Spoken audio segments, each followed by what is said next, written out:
Training and Development Group.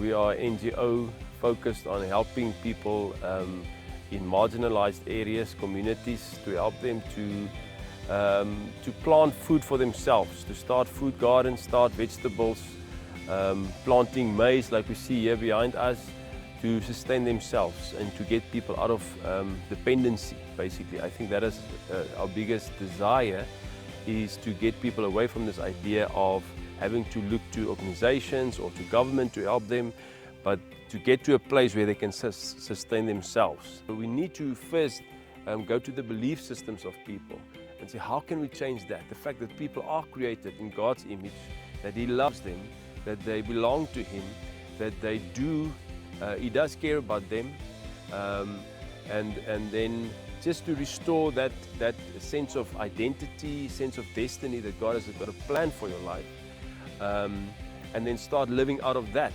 and then giving them the understanding and the knowledge of how to do things, and then it will end up by people actually doing and having the skills to implement the things that we are teaching them.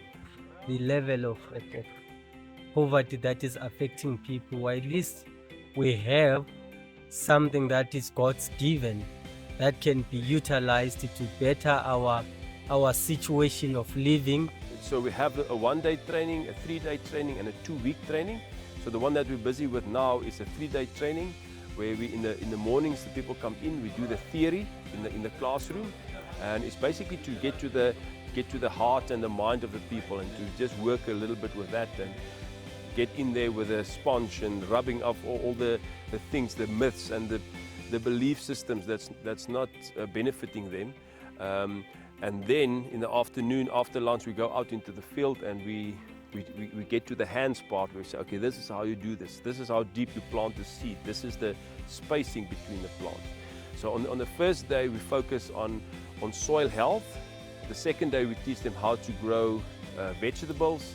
And then the last day, we come to the staple, which is the maize. We teach them how to grow maize.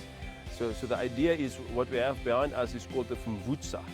So Pfumvudza means it's a piece of maize that we can grow, where a family of 7-8 people can have enough food for a year to sustain them. Even my kids and my grand that come was make this thing, because it's a legacy. My grandfather was doing this thing. So me now a new experience. So then after that we start to like a mentorship program with them, where we go back to them and visit them every month to see how they're doing, to give advice, to keep them accountable of the things that they've learned.